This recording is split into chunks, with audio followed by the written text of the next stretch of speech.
All right, ladies and gentlemen, can you hear me good, Lost? All right, ladies and gentlemen, if y'all see me swinging, if y'all see me swinging in here, it's a fly guy in here, and I can't stand flies. And so y'all see me swinging and knocking shit down, it's because a fly done got in my personal space in here, and I'm gonna kill him because I see him right now floating around here. All right, so guys, ladies and gentlemen, thank you again for being here for Flippin' Tables podcast, man. We're excited and just can't hide it. We're excited about the show tonight. I got the velvet voice of YouTube himself in the building tonight, guys. One night only. Lost in Translation is in the building. What's going on, my guy? And how you feeling? Feeling pretty good, man. How about yourself? Man, doing absolutely fine, brother. Doing absolutely fine. Good. Now, I want to bring up these guys while lady while we're here. I don't know AC. I don't know AC. But we'll figure it out. Everybody have to have their cameras on, so whenever y'all ready to come up, turn your cameras on, and we'll get y'all in here. All right. Coach Ferg is back there, and this is back there. When y'all ready, just flick your cameras on, and I'll bring y'all up. AC, what's going on, man? How you doing? Good. Let me see.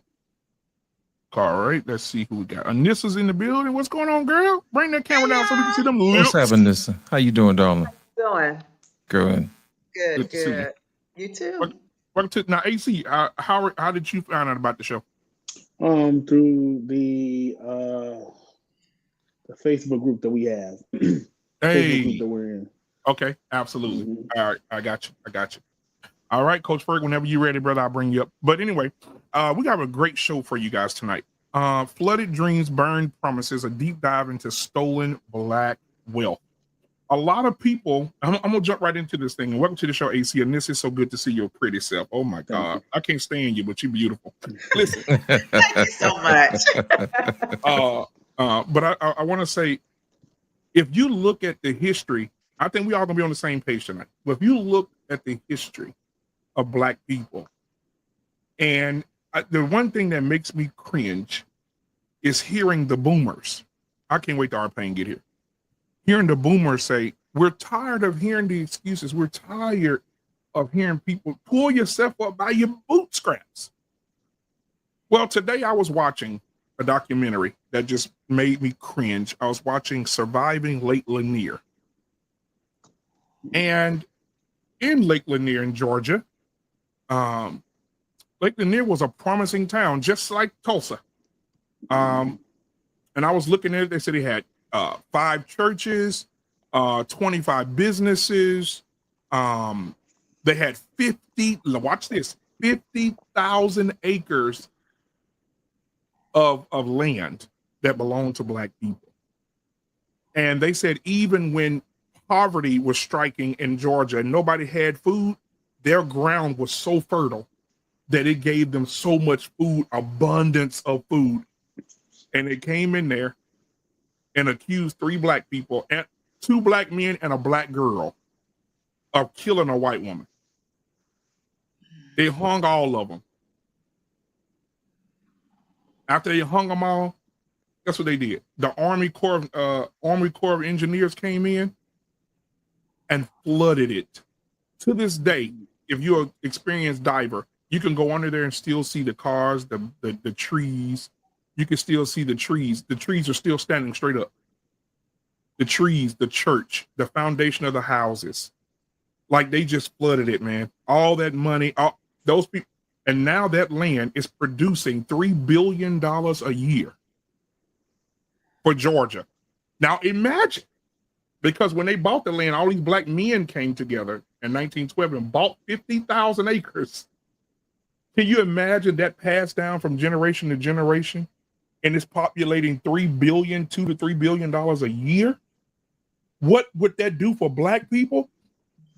10 families bought 50,000 acres. Those 10 families, the descendants of those 10 families, those descendants of those 10, oh my God, can you imagine the wealth that Black people would have in Georgia right now? I just want to get y'all thoughts. I want to plant the seed there, but I could not believe what I was hearing today. And I don't want to hear no other Black person say to me, Black people need to get over it and pull themselves up by their bootstraps when I seen $2 billion a year go down the drain because they stole it. I'm not trying to hear nobody else say that. I'm waiting on Arpain to get here. But y'all go ahead. What are your thoughts? AC, you're your first time here. What are your thoughts on when you hear that? Because there's so many other places. We'll get into that later. But there's so many other places that went through the same thing. But what are your thoughts on the surface level of what we're talking about right now? Yeah, it doesn't make sense. It seems like it's another thing of, just trying to not wipe out, but kind of like overlook our history, and it shouldn't be looked at as minute. That's something that's not minute. We were prosperous in the land that we had before they came through and false accused, like they've done plenty of times before, and then they feel like the justice for that is taken over. Like it's happened, like I said, multiple times, and that doesn't have to always be the answer. And the point of it saying we should get over it, no. Stuff just it's different nowadays, but some stuff is still similar, that happens today. It doesn't go so far as a mass killing or taking over taking so much at one time, but it's similar things that happens today for sure. Trey, I know Coach Ferg, I know you probably, I said Trey. Coach Ferg, I know you probably listening in the back. So I'm gonna get to you in just a second. But Anissa, what are your thoughts on Black people having that type of wealth snatched from their hands in Tulsa, snatched in the name of the place, y'all, was called oh Lord, it escapes me right now. It escapes me. Oscarville. There it is. Oscarville, Georgia, no longer exists. They flooded it to the point where the town name doesn't even exist. and people forgot about it for years. And they had a bad summer, and the water started to drop. And people say, "What the hell is that? Is that the top of a church? What is that? Wow, let's look into that. What is that? Why are buildings under the water?" And people start researching and say, "Oh shit, this used to be a black town, very prosperous, very money-making black town." And they put all that good fertile land underwater for white people to go out and swim in. But you know what? I'm gonna say this, and I'm gonna move on. Let Lanissa cook. Ever since that happened, they say even the graveyards. You know how they supposed to come in and move the bodies before they put the water in there? They didn't do nothing. They covered the graves, everything.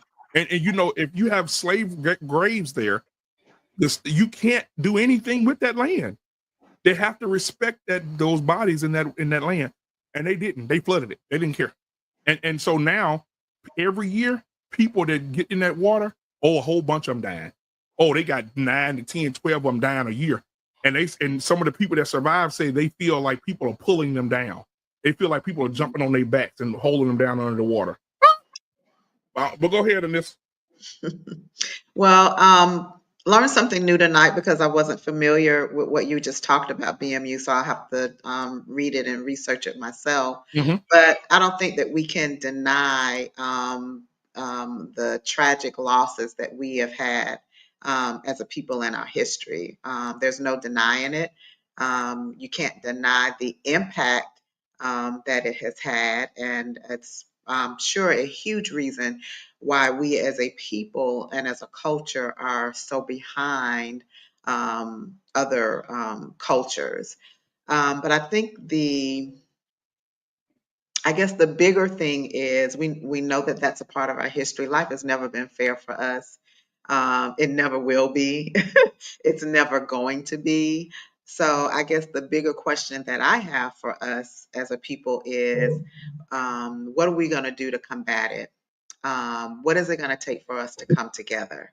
You see, there have been so many other cultures that have had tragedies and things done against them as we have, but for some reason they're able to come together and stay together and build and support and keep their communities together. And it's just always been baffling to me why that's something we struggle with so much in our community, considering everything that we've been through. We know what it's like to be Black. You know, we know what we've gone through. So how are we going to pull it together? How are we going to get it together and become one? And you know, is that just a dream? Is it just impossible to move forward? You know, what was. We can't go back. It's not going to change. We can't undo it, but we gotta figure out a way to move this thing forward. And that's what I have to say. All right. We'll go to Coach Ferg and then Lost in Translation. But before you go, Coach Ferg, you know what, Anissa, I don't think we can. I think if, like right now, if Elon Musk and Jeff Bezos went check their account and that motherfucker said zero balance on all assets, liquid and or not, I don't think that Elon Musk could shake back. I don't think that Jeff Bezos could shake back from that type of loss if they lose everything. I mean, I'm reading it right now while y'all was talking. They said all the towns that are prominent towns of Black people, and it's a lot of them, y'all. It's a lot of them. We already know about Central Park. They kicked the niggas out of Central Park and made it. It used to be another town name. I'm gonna look it up in a minute. Central Park, and made it a park because they said they felt like New York needed a park. So they took a prominent town and just wiped them out, hung them, lynched them, and all this value. You know how much Central Park is worth? Jesus Christ. Oh yeah. And so my thing is right now, they said that we're looking close to, as a people, as a business and small towns, close to $1 trillion right now since 1912. $1 trillion loss for Black people. We'll never be able to shake back from what the motherfucker stole from us. Never, never, never, never. I don't know nobody can take $1 trillion hit and shake back. I'm talking New York, Georgia, Louisiana, Mississippi. These stores are everywhere. Listen. Earlier today, I almost got emotional. Earlier today, you know how you go down a rabbit hole when you start looking at this different stuff? I went down a rabbit hole. They just found right here in Texas, not in Dallas, Houston, they found 96 bodies in a mass grave. 96. Guess who it was? It was a village of black people who owned the land. They refused to leave. They killed them all, threw them in a big ass hole. When they dug them up, they still had the chains around their bones on their wrists. 96 of them are relatives from the age of 14 to 70. Now, how many generations was that? And guess what they building on that land that they stole? A motherfucking school, a big ass school. Now imagine if that land was passed down from generation to generation, and you could lease that land to the state for that school. How many of your family members would have generational wealth? I'm telling you, we'll never be able to shake back. Go ahead, Coach Ferg. It just pisses me off. Let me mute. It pisses me the fuck off. Salute to everybody. How y'all doing? Miss Anissa, thank you. How you doing today? You know, you about the prettiest face up here, these little ugly niggas. But anyway, you know, BMU, you know, I'm gonna say this, man. That's why I'm proud to be black, right? I love being black. I love everything about us. I love the way we walk, talk, the way we stand. I love everything. I love the women. I love everything. Toes, hair, fingernails, I love everything about a sister, right? And that's why, you know, when I look at the ancestors and what they endured, this old soft shit we going through, man, I don't give no dude no grace in it, because the information is a beautiful thing.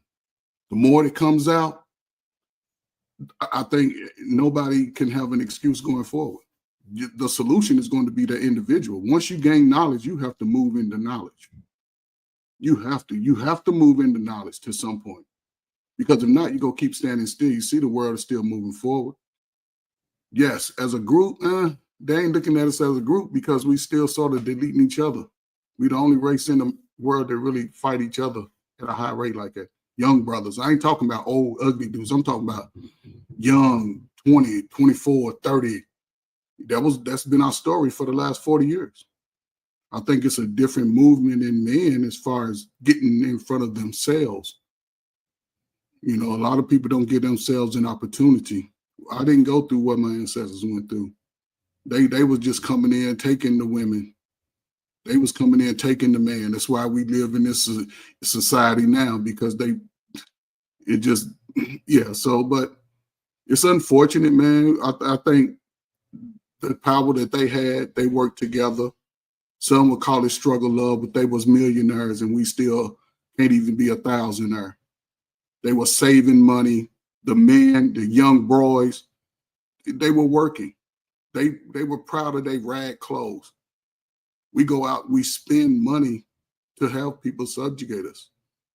We don't sort of tap into our own talents.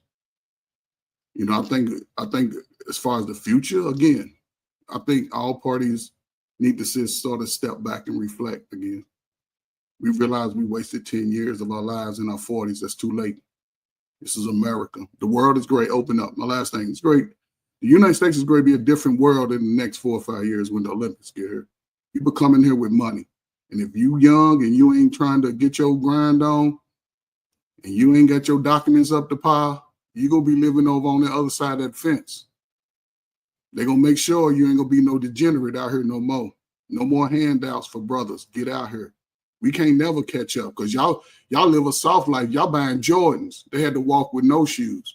So all this crying about but now is the time. So if you get information, move on to information accordingly. Stop being afraid to live. Can't be afraid. The world is yours now. If not, get out of these young folk way, because y'all niggas in their way. And I'll say this too. When it comes to the black on black crime and black men killing each other, listen. That behavior was not self-taught in our community. We didn't teach ourselves to do that to each other.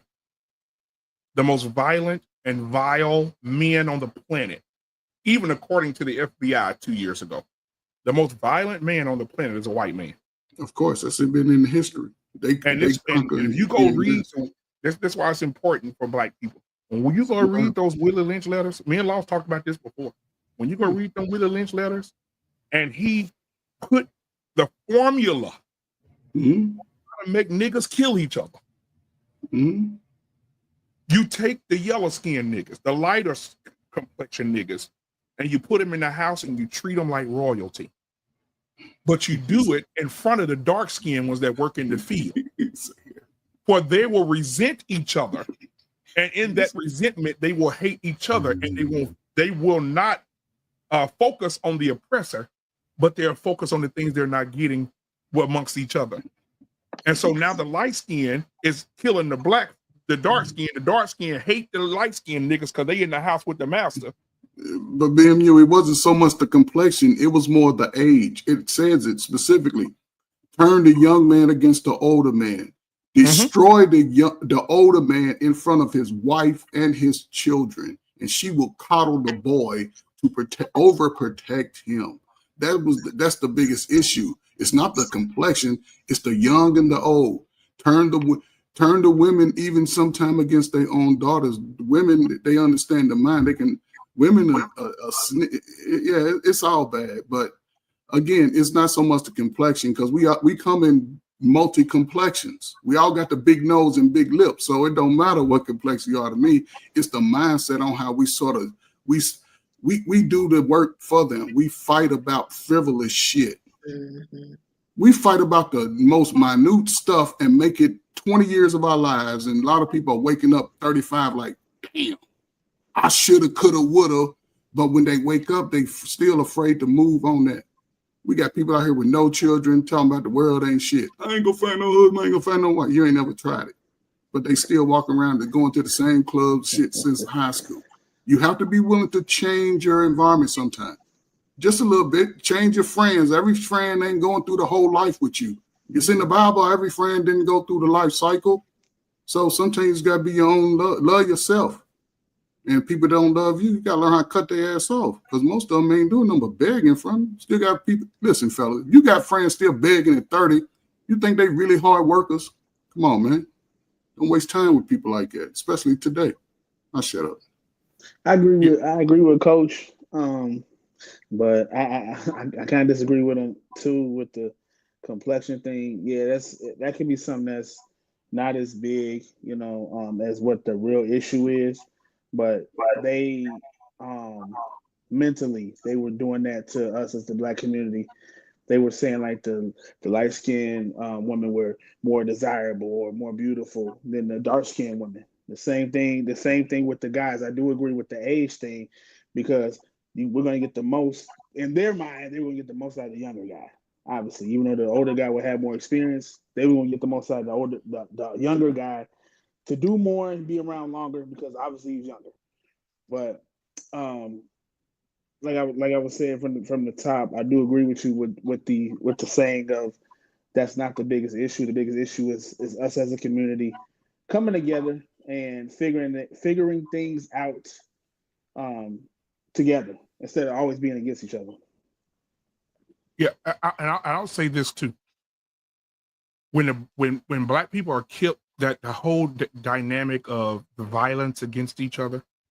I'm gonna say this scenario. Say, for instance, you have 2 pit bulls, and you raise them together, brother and sister. And you feed them together at the same time every day. You give them what they need. You nourish them, water. You walk them. Then all of a sudden, the next month, you take a little bit away, and you take the 2 bowls away and put 1. Then after 2 weeks, instead of filling that 1 bowl up, you put it half of the bucket of water. You know what's going to happen? When you start minimizing that half, that brother either going to kill that sister or that sister going to kill that brother. Why? Because you've taken the resources away from them to survive. That's it. That's exactly what's going to happen. In the Black community, when you have food deserts and you have people living in fucking housing and you tell people they can't do better when they on Section 8, they can't do better. You can't, if you make $15 an hour, your ass is going to be on the street. So we're going to keep them confined in spaces. And when those young boys look across the street and they say their mama done paid all the bills, they look across the street and they hungry and they see the other dude across the street bringing out 8 bags of groceries out their car and they hungry, they're going to go take it. Because that's a means of survival. They're going to go over there and throw hands. They're going to go put that gun to his head. Hey, nigga, give me that bread. That's what happens. It's a crab in the barrel mentality that Black people have, that we always in the mindset of survival. Lost, I'm gonna need you to control what you just said to me. Okay, can you do that for me? Do what? Can you control it for me? No. Before you do whatever it is you about to do, I'm gonna say what I got to say. Yeah, go ahead. Okay. Listen, I am not a fan of people who ignore the past. Yeah, I'm not a fan of them. I'm not either. I'm not a fan of people who misdirect the issue at hand. I'm not a fan of it, because when you bring up people like that, man, they never ever have a solution. All they say is we're living in the now and we're doing this and we're doing that, but they never have a solution. Well, my thing is this: sometimes you got to learn from your past. Yep. How did they break us? Now, here's how you fix that. Now, seeing how they broke us because they were allowed to police us. Now, if we have our own police force, then we don't have to worry about nobody else coming and destroying what we already built. That's the first thing you do. You have to protect what you got. Second of all, you have to protect your image. You can't worry about, what other people say about you, but you can protect your brand. That's one thing I've noticed that other successful groups have done. They're not going to let you come out and put any old image or say whatever it is you got to say, so you can't economically compete with the rest of the world. So if you can't control your own image and you can't police yourself, you're already in trouble. You know what I'm saying? Number 3, you're going to have to remove all the naysayers and get them out of the way, because those people should not have a louder voice than the people who are actually doing the damn work. Those are the people we need to make sure that we give no breath to at all. Because if you're not rolling up your sleeves and you're not working, get out of the way. I don't want to hear anything about no black on black. No, strap up and handle business with the people who burn down your buildings. You see what I'm saying? Talk about those people. Quit being a coward. That's our problem. We don't know how to do war properly. Instead of us going after the people who tore down our stuff and burned down our stuff, we're going to turn around and say, well, we got to fix that black on black crap. That is the most cowardice thing I've ever heard in my life. And I don't care who get mad about it. That's your problem. You let anybody walk up to you and slap you, and you'll turn around and you'll point the finger at your brother instead of educating them. That's the issue at hand. That's the problem that I have. Number 4, you have to make sure you educate people on the things that actually work. Quit moving out of your own area. There's people who actually protect the land that they're own. That's there for a reason, because it's theirs. You don't run to somebody else's plot of land and then call it your own. You take care of your own stuff. That's the reason why people have borders and boundaries and say, this is our land. That presents an element of pride to say this is ours. That's the only way you're going to protect it. Claim it, own it, cultivate the land. That's how we always have done it. That's how anybody has always done it. Because owning the land also teaches you knowledge of the land. Nobody knows your land better than you. You know what you can produce. You know what you can offer everyone else. That is how you do it. Now, lastly, the last thing you have to do is you have to make sure that you educate your people in the ways of what everybody else has done. You have to make sure that you understand your reproduction. You have to understand how banking works, create your own monetary system, how you do business with everybody else. And the last one, you need to learn how to make war. How else are you going to make sure you cultivate everything else if you don't know how to war right? We need more warriors instead of worriers. That's our problem. As long as we stay focused on what other people say we should do, we would never accomplish what we need to do. Like, man, I'm done. You can do whatever it is with the rest of the podcast you want to do. I've already said what I said. Anybody else want to come in and dilly-dally and push the food across the doggone plate? You can do it if you want to. I didn't say what I need to say. And if you got a problem with it, I'm going to be right here to the end. All right. Listen. I agree. I think that when it comes to what white people did to us, I'm just gonna say it raw. We some bitches. We allow them motherfuckers to listen. We, for the longest, just think about it. Well, I used to have a lady on the show. What was her name? Oh, I can't think of her name right now.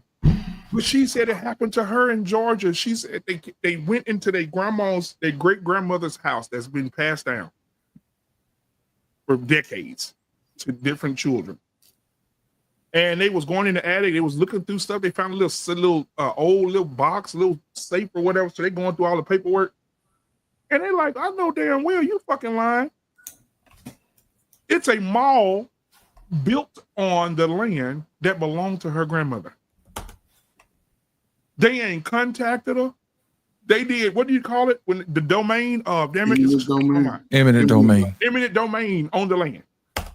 So she went with the paperwork, got a lawyer. Now that mall is going to be paying that lease to them for the rest of their life. Yeah.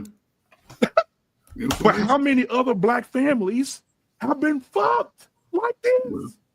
And listen, nobody's saying nothing. We sit here and don't say a fucking word. We just But allow these motherfuckers to BMU, first of all, BMU, not a lot of us know this is new information that a lot of people are just coming privy to. That's the thing. See, it's some old heads that kept a lot of that information from us. They got into those positions and they didn't share it like they're coming to take over your community. It's happened all over the country. You can get the states that are highlighted, New York, Atlanta, but it happened from coast to coast. It's starting to come out. But again, the solution is once we get the information, as an individual, you got to be ready to move accordingly. Then as everybody grow, the minds are changed. Then the like minds will start coming together and work together. We still having problem with brothers working with brothers of the same age, sisters working with sisters of the same age. That's a big an issue. And yes, because we can tap into these other places now that we wasn't tapping into before. We can't say I don't want to go into this space. It's wide open. Other people are going to go in. They changing the rules and the regulations that it's just not going to be isolated from one person. You have to be willing to step outside of your comfort zone. No brother should never say, I don't want this. Go get it. You have to in this new time. You have to. And I hear that. But imagine if he didn't have to say, go get it. Imagine if he owned the land and people was working for him. Listen, I can imagine that. Lost. But I can imagine that, however, there's a new avenue for brothers to gain that generation going forward. I give more homage to the people before me than any of us modern day easy working, easy going people. We the most overweight, lazy people since our ancestors got off the boat. Well, you know what? Hey, put the money in my fat hands then from what you burned down. At the same time, how about that? But at the same time, everybody ain't working as a collective.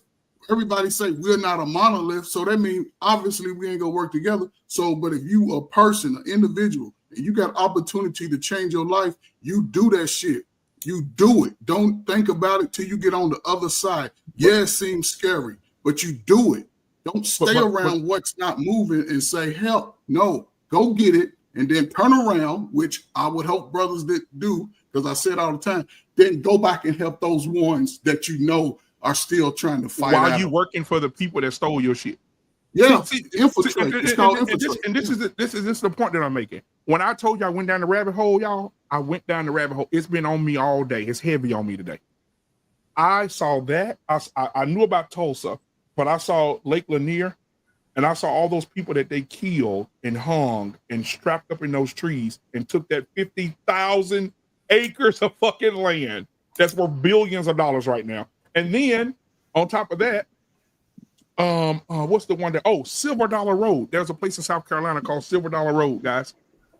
And on Silver Dollar Road, the great grandmother owned the property, and so they would bring in all of the seafood and all of the fish, and those white people would come in and lease parts of those docks, and it was making buku money. And a black family owned all of it. You can only get there by boat. The white man came in and took all that shit. The documentary on Hulu came in and took every piece of that shit, and the two uncles, surviving uncles that were owners of it, that it got passed down to, they stood their ground. They said, "We not moving a fucking muscle. We got a lawyer. We're not fucking moving. You're not coming on here with no bulldozers tearing down these fucking houses. My great grandmother lived over there. We got a village over here. All this belongs to us. Here go the paperwork." Guess what happened? They called the police. The police came and got them, and they were in jail for 10 fucking years. They went in as 48-year-old men, came out as 58-year-old men with canes, gray hair, and they still don't own this shit. What did I tell you earlier? They took their fucking land from them, and we come out, pull yourself up out of bootstraps, and this fucking land was passed down from his great-great-grandmother to his grandmother to his mama's mama, and they took it. What did I tell you, black man, about the police? Policing your own people. Listen, let me ask you a question, black man. Do you actually think that they would have been able to pull that off when we had our own police? Hell no. Exactly. I'm gonna tell you right now, I swear to God, I put this on my children. If that land belonged to my grandmother, I'm going to be on the news. I'm going to kill a bunch of people. You're not going to come on my grandmama land and take shit. I'm going to kill up me and my brothers. They ignorant. I will kill up a whole motherfucking gang of them. But you're not finna, we're going to go down swinging. You're not finna take what my grandmama and my great grandfather didn't work hard for. You're not. No, I swear to God. I wouldn't. I ain't no bitch in me. You're not finna come take it. My grandmama got land right now. I wish a motherfucker would. And I put that on everything I love. I will fucking go. I will snap. Because I know my grandfather. I remember the story. My grandmother's 94. I hear my grandmother telling us the stories, how she had to straighten hair and sell eggs out the chicken coop to fucking pay for the fucking land. And you mean tell me I'm just gonna let a white man come in and just tell me, oh, this belong to us now? Oh no. I'm sorry. I'm on mute because I'm passionate about this shit. Oh hell no. No, I'd kill up a whole bunch of bitches. I swear to God I would. I would not let my grandmother suffer that. Like that man did. You can't mute, you can't mute, man, because you mischaracterized me. So I got to come up here and defend myself. I ain't mischaracterized you. Yes, you did, because I never said that the past doesn't matter. That's just bullshit. I can't say. You said we need to get over it. No. Well, that's not the same thing. I think what he said. Go ahead, Darpain. Defend yourself. Go ahead. Let me just. I'm not defending myself. I just want to set some shit straight. We got to be informed by the past, and that's what you're doing, right? We could be informed by the past, but we got to move in the future. Right. So once you're informed, then you can say, okay, I know what they did to me. Right. And so that's why I said, what's next? I always say, what's next? What the hell is next? And that doesn't mean I don't believe that we got fucked over. And I'm the same motherfucker who says I don't believe in reparations because I don't think they could ever repay us. They can't repay us for what they've done. They just can't. So, okay. So what do we do now? What do we do now? So Lit was saying a few things on what we should do now. That doesn't mean we forget the past. I just say, we can never get to what we should do because we spend so much time talking about the past. I think a lot of us, we don't know all the intricacies of all these things you're finding, and there's probably so much more than that. I mean, we didn't even talk about when they did the purge in New York, when they went around killing all the blacks in New York. I forgot how many years that took. They killed a lot of black people back in the days in New York City, in Manhattan, and so on that purge that went on. I mean, there's a lot of,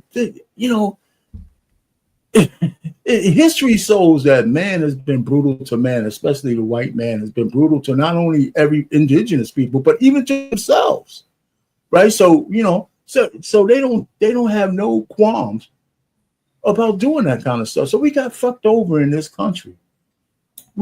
So I'm just saying, all right, so we're here now. I think that if we started to build another collective where we had land and thriving businesses, I think that we would have that fortified enough.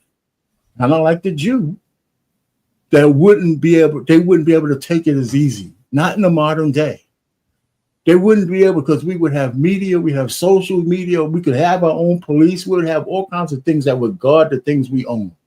The first thing we have to do is begin to work together to do those kind of things. Right? I mean, that's the real key. How do we begin to love ourselves as Black people when people keep constantly telling us how fucked up we are? You know, and I'm saying, so the point really is, it's not forget the past, it's be informed by it, but don't stay there, because we can't stay there. It's not a blanket.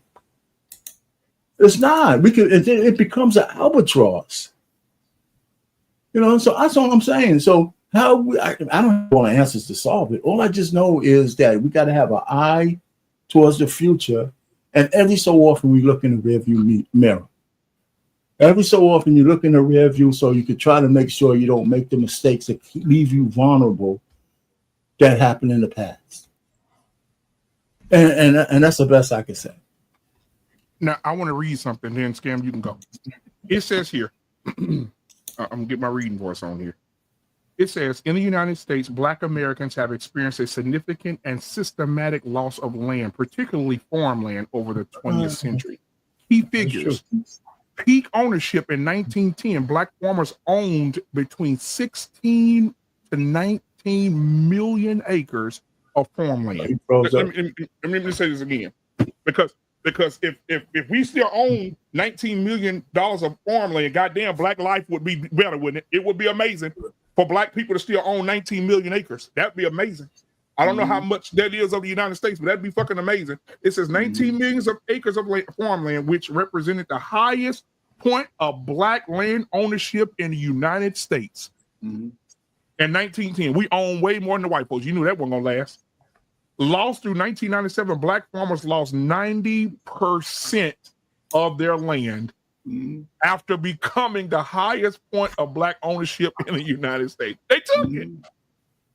It says current ownership today, Black Americans own less than 1 million acres of farmland as a U.S. farmers today. Yeah, that's a 18 million acre loss. And then, so let me get this part out. It says a conservative estimate puts the value of lost Black agricultural land at approximately $326 billion a year. $326 billion annually of the lands producing that was owned by Black people that they took. So I'm thinking, if in Georgia they had 10 families by 50,000 acres, but they say Black people all together collectively own 19 million acres. Right. So Black people own 19 million acres, and today, if it's passed down from generation to generation, and it's producing $326 billion a year, I don't think Black people in the situation we in today.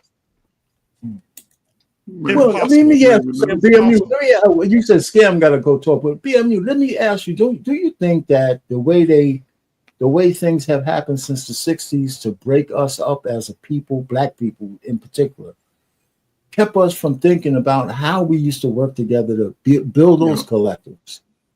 Do you know what I'm saying? They were under the common pressure that we were under back then, brought something out of us to make us, maybe out of necessity, but we had to work together. We found ways to trust, build conglomerates and shit like that. And now, since the 60s, we've been conditioned to almost be our worst enemy. We know women hate the fuck out of us. They say it all the time over the goddamn internet, right?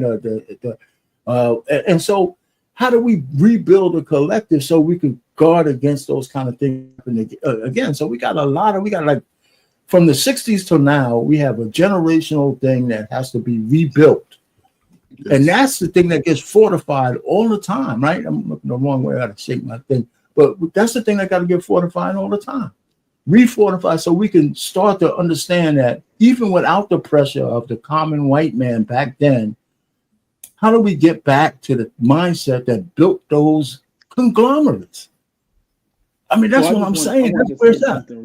I wanted to say something real quick, piggybacking off of our pain for Scam. I don't want to cut it to his time, but what we can do, two things we can do to begin the process of making a change. First and foremost, to all be on the same page. Um, ever since like the 60s when they first broke us up, like Art Payne was saying, it's been an issue with gatekeeping, which I hate. We have to stop gatekeeping.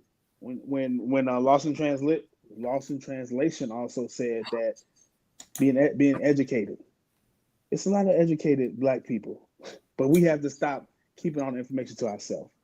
And in terms of what Coach Ferg said, Coach Ferg also said that we need to make sure that we are able to talk to each other and to listen. The biggest thing is listening, and how it's hard for young people and or young men and young women to be able to talk to each other to a certain extent, because nobody wants to listen.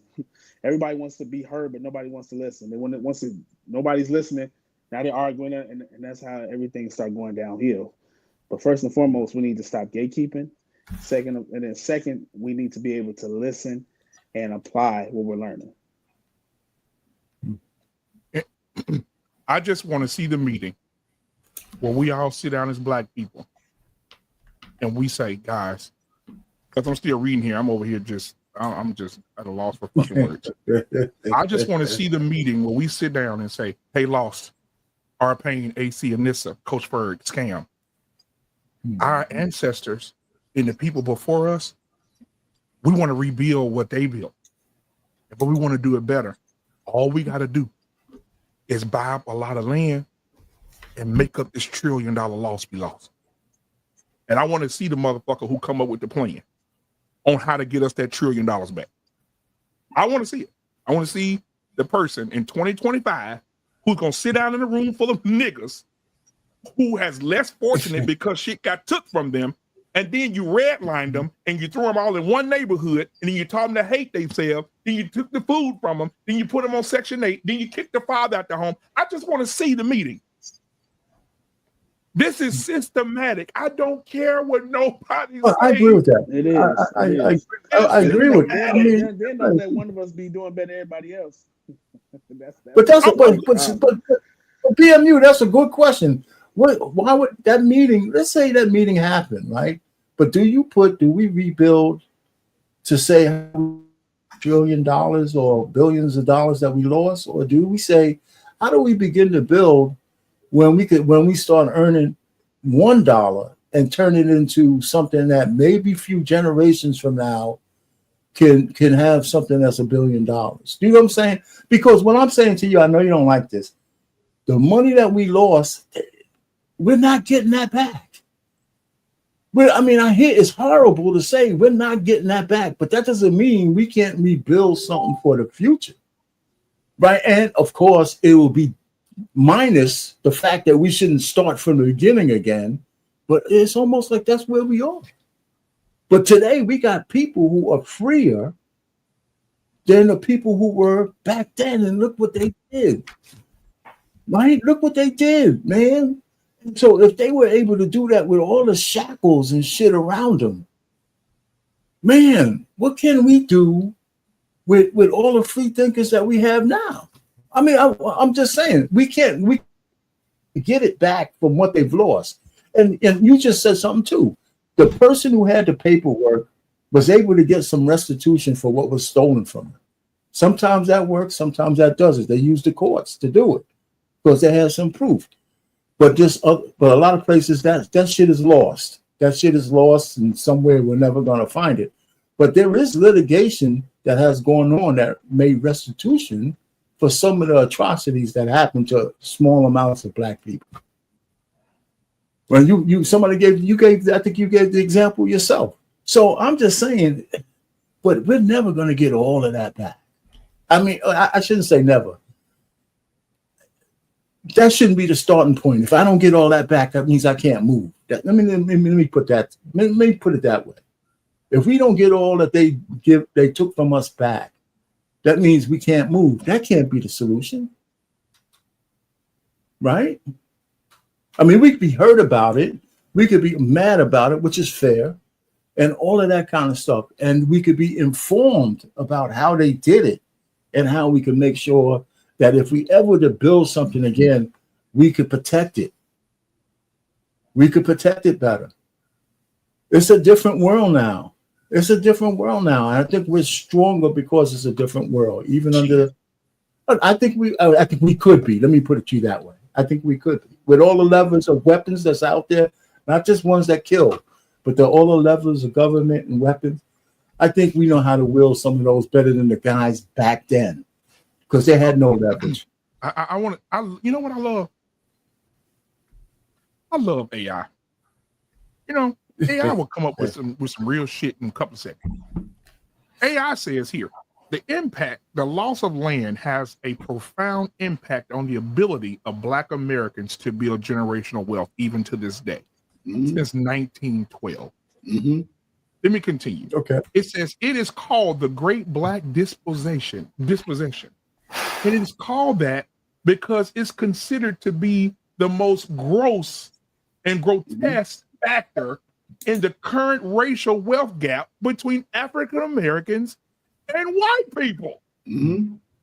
It says, and then it got an important note down here. It says it's important to recognize that the term stolen, this AI now, I ain't typed the shit.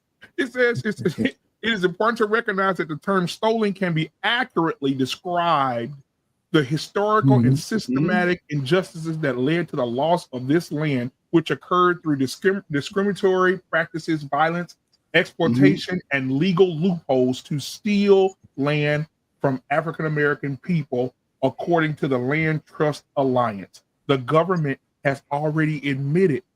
So government admitted it.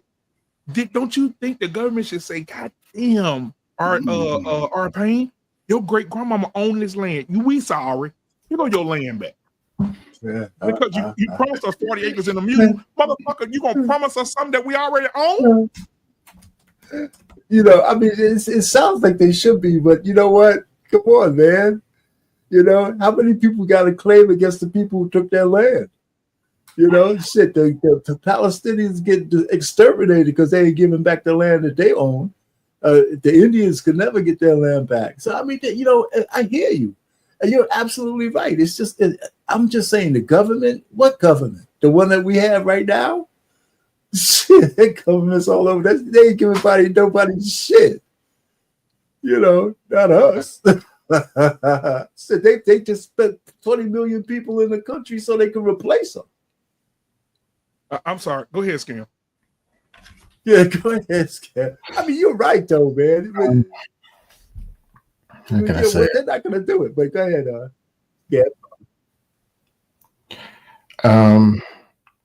I think there needs to be a planning department. And the planning department should not, how can I say it? It should be holistic. You see the whole problem, the whole everything that's going on in the world with the people. Not just picking the pieces we want and skipping some of the most important. If you fix the whys, and I'm talking about people development before it gets to the whole supremacy thing. People development comes first. If you're going to have a war, which I'm not saying war is everything, that's not it.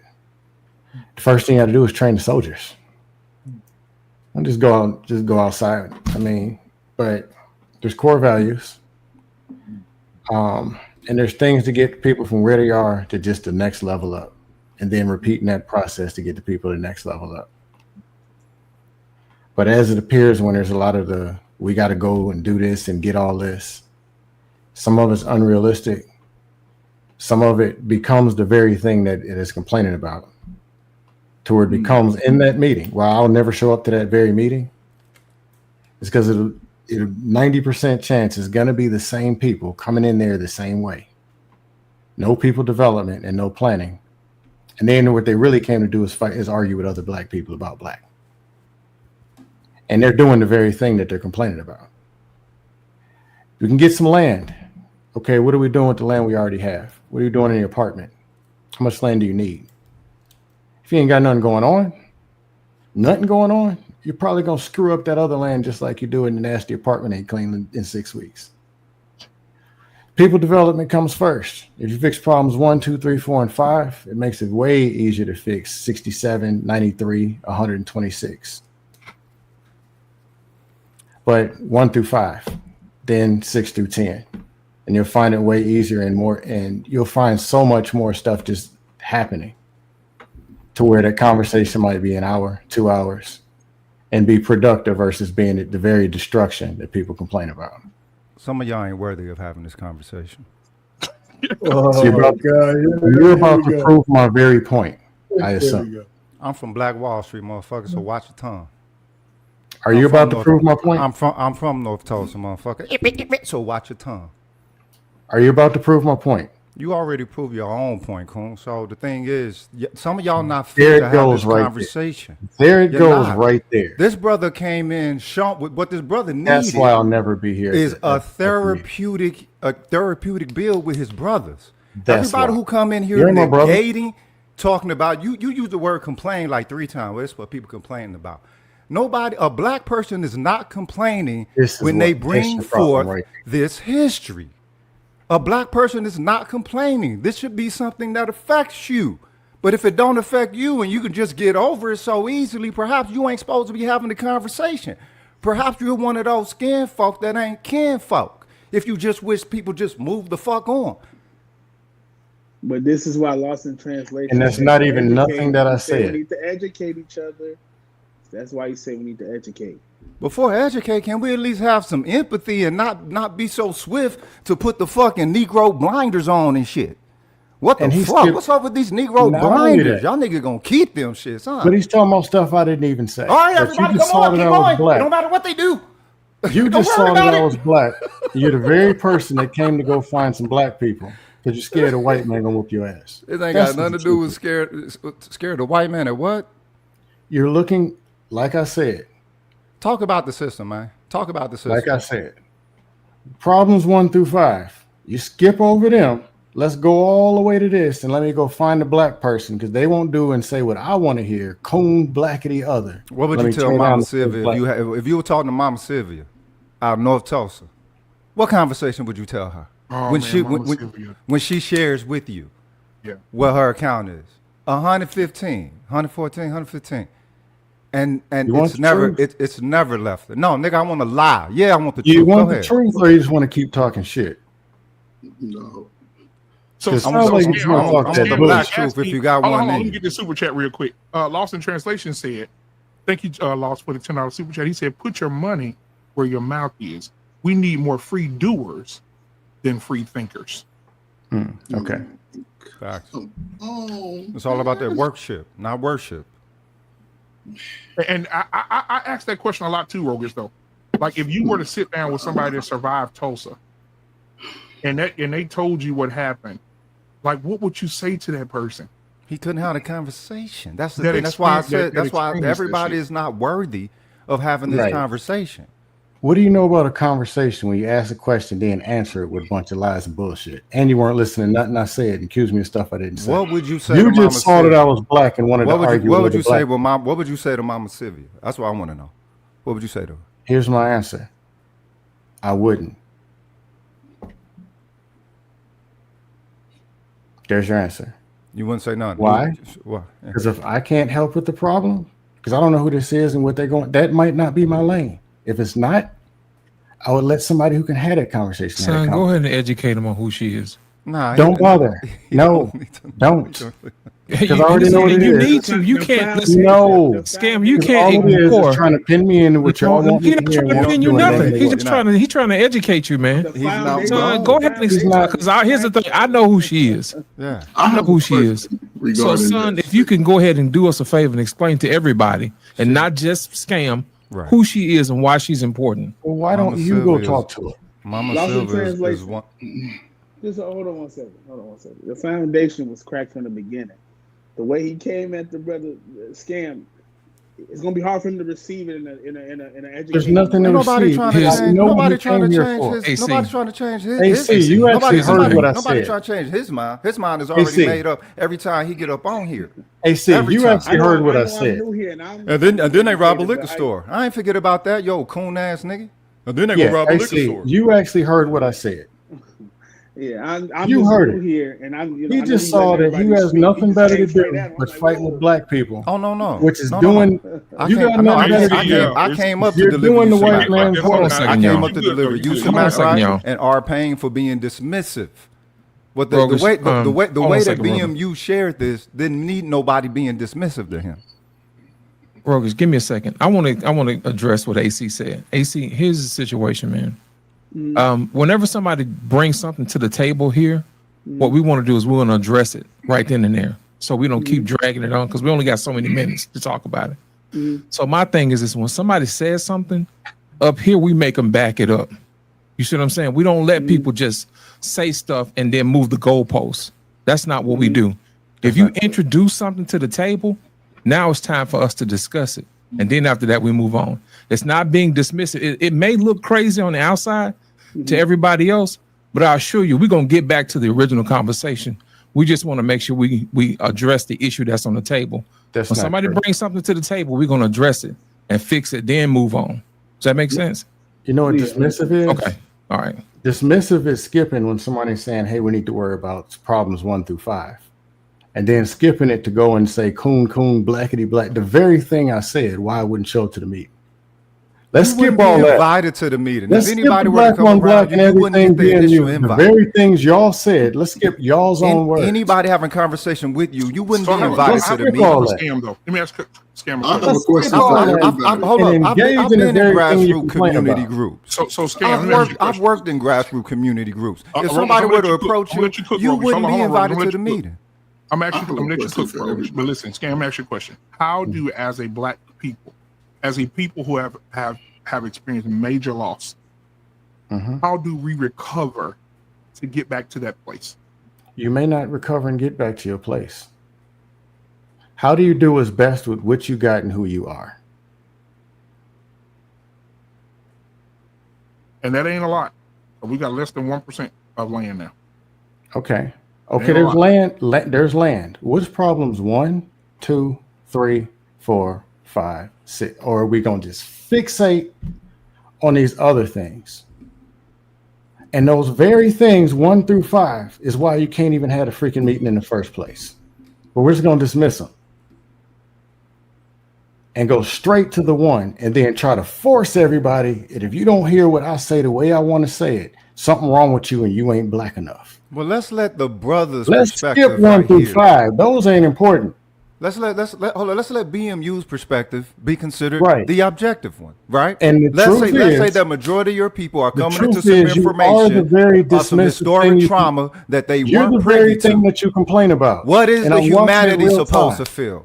Where is your humanity and your empathy when someone delivers something that is earth-shattering to them like that? Why don't you show me how it's done? Bootstrap. You one of those black people that be like, yo, bootstrap. You don't have the empathetic ear.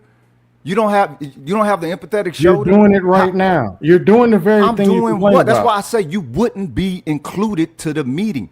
You're not worthy of having the conversation because you don't have the prerequisite empathy that it takes to even be within the space. You're proving it right now. You're doing it right now. You disconnect yourself from the history, so you're disconnected. You are the very thing that you complain about. You're disconnected. How about that? Excommunicated from the history. How about that? You're the very thing that you complain about. How about that? So AC, I see. And you're doing it right now. What's on your mind, AC? I wouldn't have a conversation with her. I understand we have different views. And hit the red X. Mark. Buster. Oh no.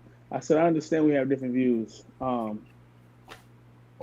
receiving part, that's what we talked about earlier. Just being able to talk and then listen without jumping on somebody. You can feel the way you feel about that person, and I also accept what Lost in Translation said when he said, we jump on. That's fine to jump on, but the name calling and all that, we all grown men here. You can feel how you want to feel, but address it in a more respectful way for others. No, and me speaking particularly because I'm new.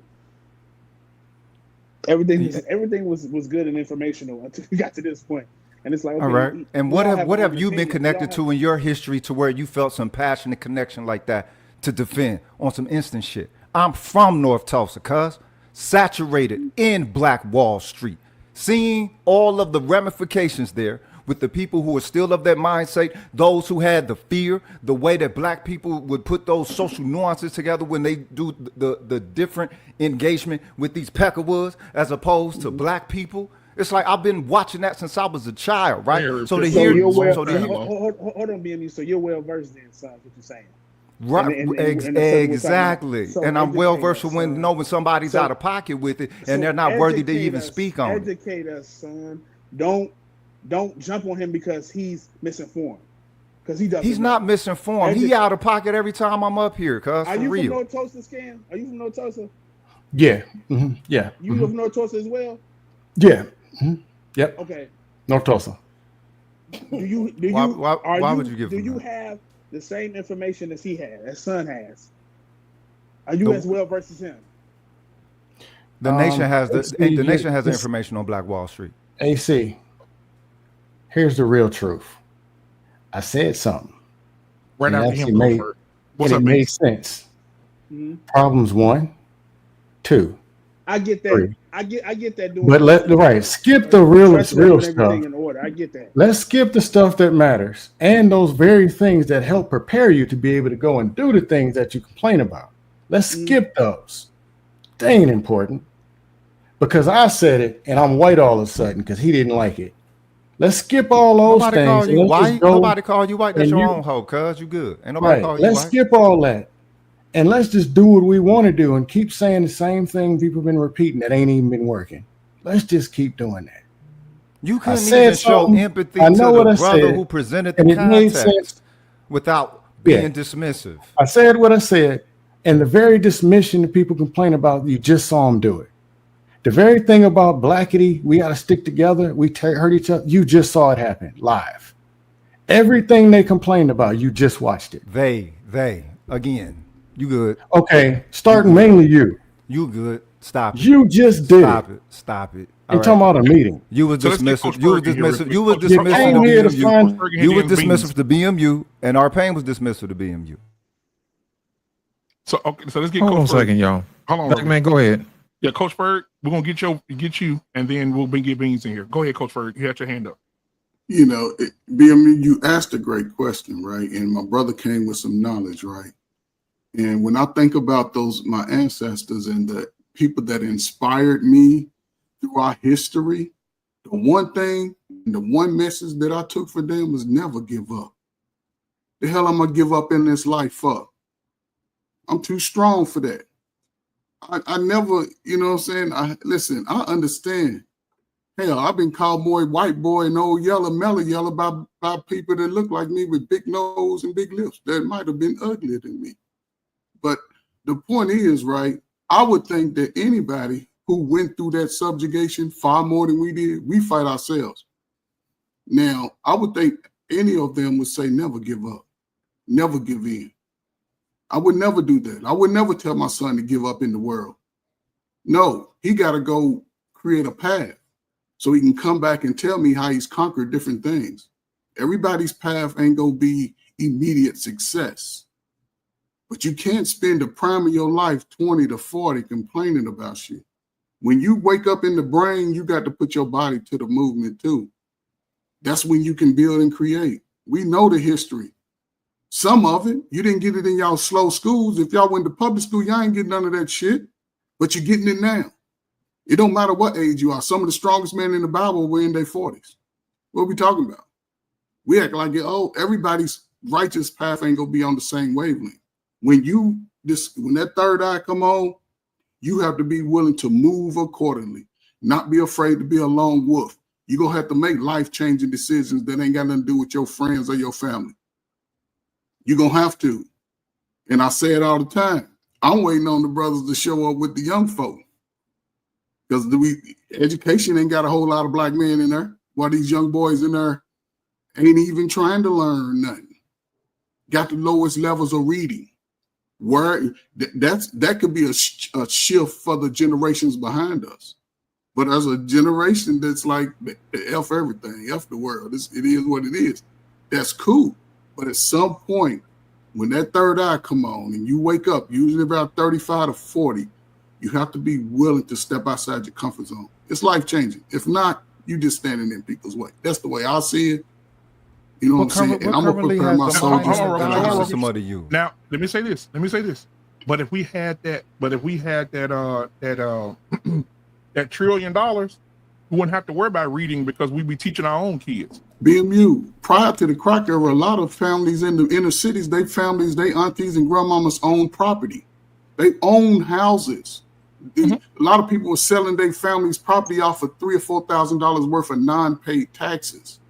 The houses were owned by these people who were going through the early 1900s. Most of them living in the cities. They had, well, it's almost when you go, it's like 2-3 apartments now. Some of them made apartments out of them. They owned these properties.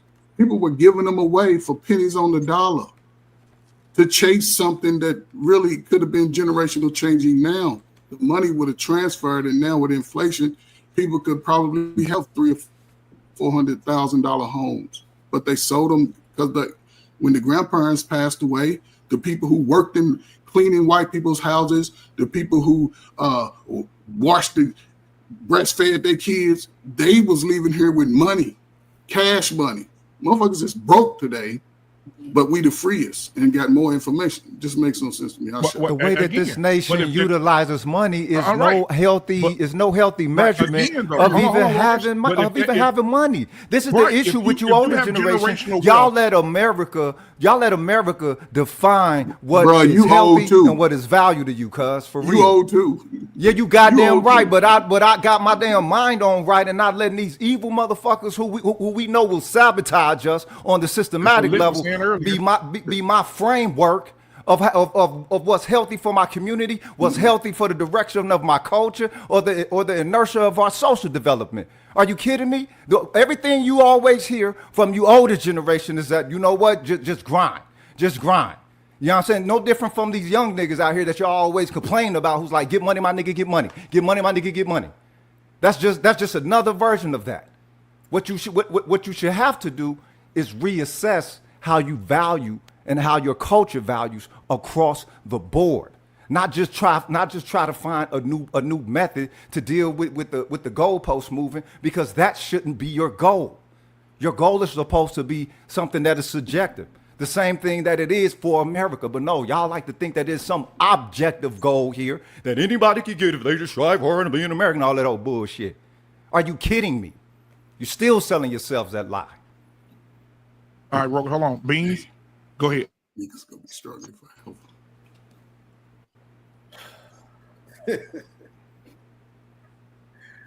I don't know. Take your time, Beans. Take your time. Not like, because honestly, I don't think that this panel in particular, outside of the guy next to me, I don't think people on this panel are just disingenuous. I think even the guy next to me, I think, has good intentions. But it almost seems like people don't think, they just talk. Right? So I give you an example. Oh man, you this many years old, you that many years old, you should have been did this. And then in the next breath, man, it's never too late. This guy in the Bible was 137 years old before he got his shit together. Well, why are you telling me that I should have been got my shit together? Which one is it? Is it 40 or is it 137? Right? This is what I mean. Like, people just be talking to be talking. And honestly, I hate being a part of those kind of conversations, man. I don't know when thinking became frowned upon, right? I literally was just saying on my show that trauma, people don't understand. You might get shot, I might get stabbed, but the trauma of those events can affect us the exact same way. So you thinking, man, you all right, you just got stabbed, I got shot. Yeah, okay, that's true. But you was in the commission of a crime. Somebody drove me in the alley and poked me up, robbing me. It probably was you. Right? Like, I'm being facetious, but I'm just saying, like, trauma is trauma. It don't matter what you went through. It affects us all the same. If you got trauma, that's what it is. So stop telling these people who come from this place that you call the most traumatized place on earth right? The hood, gangs, bullets, cops, deadbeat dads, redlining, whores, prostitute mothers, food deserts, dope fiends, alcoholics, PDF files, paraphernalia all on the ground, right? And I'm just talking about what we do. I ain't even talking about racism, white supremacy, systemic oppression, school to prison pipeline, to BMU's point, red light. I ain't even talking about that stuff. I'm just talking about what we see, the shit that we actually know exists. Stop telling these people what once they hit 18, ain't no more excuses. Oh, it was a black president, ain't no more excuses. Hey, podcast, I got a question for you. But go Absolutely, ahead. Go ahead. Thank you for cutting me off because I don't like being. No, I'm saying go ahead. Finish. I was just saying. I'm dead serious because I get mad when other people be long-winded, but I know I can do it too. No, you're good. You're good. Yeah, go ahead. Go ask your question. I'm serious. Okay. I get what you're saying. And there's me when I'm having a conversation, and there's me in the dust off. Those are two totally different people. Mm-hmm. In a real conversation, is it a fair thing to go to somebody who's maybe in an area, because I'm not trying to judge and pick at people. Somebody might be a 2. And I'm asking them, hey, can you work on this so you can get to a 3? Or hey, you're a 6. Can you work on this to get to a 7? But first, understanding where they are, meeting them where they are. And then can you get from here just to right over there? Is that something that's fair to do? Yes. And I can see why, and I was just going to also say, I can see why you get frustrated when people just look at you. Man, how old are you? What you got? Man, you ought to have, because they just made $100,000 last year. You making $99,000. Shame on you. You ain't doing it right. Trust me, I get it. That's all I got. Continue. Well, but you got to understand though. So I'll tell you how I look at it, right? I'm a pessimist. It is what it is. I think the universe has shown me that I have a limit. No matter how hard you try, I got 1,200 videos on my channel. So if anybody want to try to tell me I don't be trying, I got a whole ass they can kiss, right? Like, and if you do shorts, that shit damn near take longer than doing lives, right? Because you're trying to edit and stuff and pull other videos and clips in. So I've been grinding in this thing for several years at this point. And YouTube is still saying, no, not you, right? But that is exactly what life has been saying to me for a long time. So if you come to me and you say, hey, man, right now you're a 4, I'm trying to get you to 5, I'm saying, for what point? If the goal is 10 and the universe is saying you're never going to get there. The universe is a liar. Something different. All it's going to do is make you happy. I'm going to be a success. I'm going to be a success story for you. So you can go and tell everybody else, look, I got him from a 4 to a 5. You know what I'm saying? But I'm going to still be unhappy because the goal for me is 10. And why is the goal for me 10? Because my mama need me to be 10. My son need me to be 10. My daughter need me to be 10. Any woman I want in my life wants me to be a 10. My family, brothers and siblings and cousins, everybody else, friends, people on social media, YouTube partners, they need you to be 10 because they want you to hit the cash out. And they want you to hit the super chat. Podcast, 2 things. Number 1, you got to get to 5 to get to 10. It's on the way. And 2, them people talking about that 10, they lying. They're freaking liars and they know it. I don't see it that way. They're lying and they know it and you know it. No, wait, let me address that. You got to get the 5 to get the 10 point. What I'm saying is the assumption is that I've never been a 5. Right? That's what I'm trying to get you to realize. I've been a 5. I've been a 6. I've been everything but a 10. Right? I just can't get, when I get close to it, the universe will be like, boy, if you don't get your dumb ass back, I told you no. Not you. So you put it on the universe. I want to show y'all something. I want everybody to pay attention to this. That sounds like I'm pessimistic, right? That sounds like I have a defeated attitude. You could have an acute observation, though, as well. right? But why is that? And that's the point. Why not address the fact 1,200 videos? Yeah, I can take you, and ain't nobody just out here just outdoing me on the video. I mean, niggas might have cuter backgrounds or whatever, but come on, right? It's me. So I'm just saying, like, I have put in work in different areas in my life: YouTube, club, jobs, pimping, drugs. It was always, you get right here, bow, slap your ass down. This is as far as I'm letting you go. So what the fuck I'm supposed to do? Keep arguing with the universe? hey, I just want to put on the universe like that, because that means you're denying. That means you're denying the social matrix. And if you deny the social, he knows what if you no, deny I know that, then that's the issue. he know me he knows what I mean when I was saying that. I see why you say that. All right, so let me read this part. This is Sean D. Rochester's "The Black Tax: The Cost of Being Black in America." It's a financial empowerment series, right? I think it's book 2. This one is "The Black Tax." It is a short summary from 1619 to present. I think the copyright on this is 2017, right? Now it says over 70 trillion of resources was extracted from and or not provided to African Americans, which effectively destroyed Black Americans' ability to accumulate wealth and leave a substantial legacy for our children's children. Let's take a look at the numbers. They are a frightening and sobering look at how pervasive and systematic discrimination and biases have taxed and negatively affected Black America. So from slavery, 1619 to 1865, $50 trillion.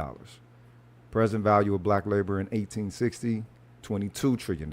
We already had 77 trillion.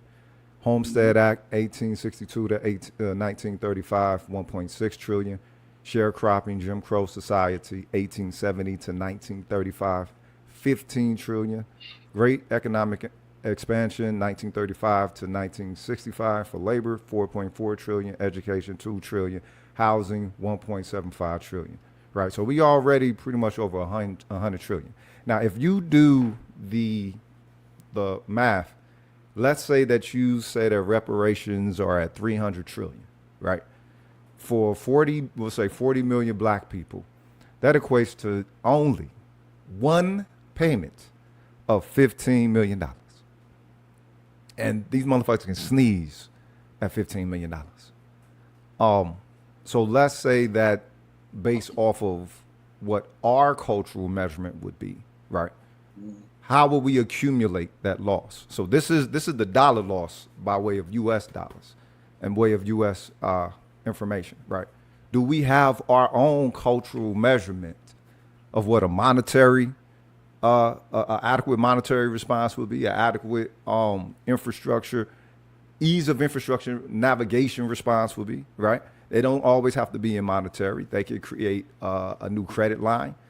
They could create legislation, which they just refuse to do. That don't cost no money for these motherfuckers to do legislation. We don't stand as one. Why would they do it? Hey, Black man, I got a question, but go ahead, Beans. Black man, I got a question for you in a minute. So the answer to your question is no, right? Like, we can't make it up. But here's the thing: even if we could, they wouldn't allow for it, right? So that, again, this is my point, right? We want people to keep bumping their heads against the wall for what, right? Like, it just doesn't make any sense. One of the reasons why I was getting frustrated when Coach Ferg was talking is because he was talking about these people who sold off property. Well, damn, you wanted them to wait around for it to get took? Like, what you want them to do? They look around and they seeing all these. See, you get frustrated, but it's true. No, I'm talking about the 2000s. I ain't talking about the 17, 18, 1900s. I'm talking about in the 2000s. We again, it's not about, saying, yes, it's always going to be there. We know that. None of us modern smart come on, people. Man. That's what I mean. Man. Listen. I think you're being disingenuous. In the 2000s, you're trying to make it seem like there was this vast majority of Black people. Not just the 2000s. It was all over the last 60 years. Ever since they gave us welfare, we dismantled. See what I'm saying? So which one is it? Is it the 2000? Because you just said that. Now you're saying over the last. I know the Black people wasn't talking about they was gonna take it. They was gonna die if they took it. They had it. They built it. I'm trying to see where people go build it even for yourself. I wouldn't. If I believe that they was gonna take it, I'm gonna prepare myself so when they come, I'm ready to defend what I built. That's all I'm saying. Somebody has to do it. Even when you have to do it for yourself. Yeah, but y'all want people to martyr themselves, and I'm not. No, I don't. I'm gonna martyr myself for mine. So, it ain't about martyr yourself for the group. You got to start with your own. It's okay. What I'm saying is this: even if you go back to the '60s, what I'm saying is they couldn't maintain drugs. It's the same thing they doing now. They can't maintain it. That's the point. People go out now and buy houses just so they can say they ain't renting, and then within 5 years they foreclose it because they really couldn't afford it because they over budgeted. Maintain it, right? So what I'm saying is it was the same thing then, right? They was trying to integrate so badly because of the fact that they couldn't maintain those structures without the white dollar. They felt like they needed the white dollar in order for them to be able to but one when integration started, they abandoned their own economic markets. We had our own markets. You got to remember this. The March on Washington was literally named the March on Washington for jobs, right? Jobs and freedom, but for jobs. Because these people at that point were still trying to get into positions where they could have better paying jobs, right? So, because now if we have better paying jobs and we're making more money, then I could probably spend more money in my community where we could actually maintain these businesses. You see what I'm saying? I don't know when y'all grew up at. I'll ask y'all, but when I grew up, the corner store, the little fake grocery store that used to be there. You know, we had Jules and Dominic's, but it used to always be like that one little neighborhood grocery store. Like the candies, like none of that shit wasn't owned by black people. Right, but you from Chicago. Chicago's a black mecca, so that's not that you can't utilize that as an average standard. So you saying in majority of places where black people were at, they own the grocery store, they own the corner store, they own the hardware store? Yes, that is the experience for most people who actually live in black cities like that. Yes. That's good for y'all then, I guess. What happened? What happened is integration happened. And let me help y'all out for scholarship, man. This is what's going on. What Beans is talking about is absolutely correct, and I'm going to show you where he's correct. What happens is that people will go out and they'll get these houses, right? The first year, taxes, whatever it is, maybe $2-3 grand. All right. Now, once they stay in these homes, maybe for about a good 5 years, they'll go back and they'll reassess the land or the property. And they say, oh, your home is now worth double what you paid for it. So now your mortgage then went up, you know what I'm saying, triple. So now your taxes went up because of that. So what happens is these people realize, my mortgage is no longer affordable because they only calculated. They didn't really calculate a whole year's worth of taxes. They just let it slide that first year when I first got my mortgage. But once that real tax came back in, they put it back in escrow. Of course, you got to pay your taxes. Now all of a sudden, their mortgage is no longer manageable, and these people are giving up their houses. And what he's saying is that these people are it's better for them to go ahead and get from up under that house now than for somebody to come back and take it and they get nothing for it. And to allude to what Trey Ferg was talking about, in Trey Ferg's situation, those houses were already owned outright by the grandparents. You see what I'm saying? And what happens is those people didn't maintain the taxes on those, whether or not it increased or not. But the newer ones are the ones that increased. They're the ones that are getting people evicted. Is because they didn't calculate or tell these people, hey, in about 5 years, your mortgage is going to be this. Prepare for it. They have already been set aside. You know, I'm going to pay my little $2,000 a month for my mortgage or whatever. Now, all of a sudden, it's $4,000. That's a problem. You see what I'm saying? So what Beans was saying is absolutely correct. Go ahead, Beans. Don't forget about this part, too, though. They don't be prepared to take care of the repairs either.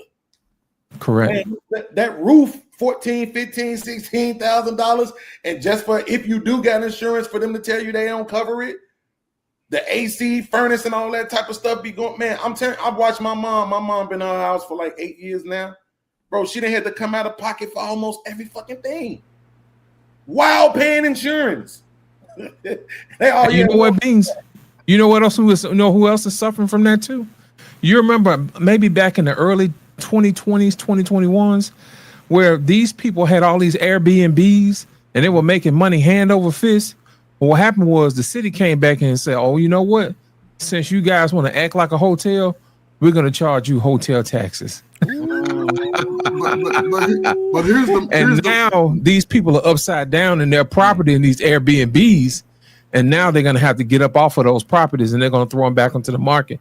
Well, what happens is when the market gets flooded with a bunch of inventory, it becomes what? A buyer's market. And these people can't sell it for what they get sold it for. And now these people are upside down, which goes back what Beans said earlier.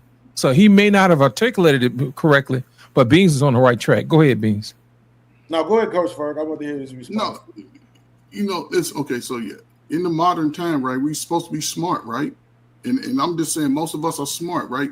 Here's the thing though. Yes, every year they will assess the neighborhood community, and there's likely based off inflation. Remember, they give you a little raise, but they raise taxes, right? They raise inflation, right? What most people don't do, they don't appeal the taxes.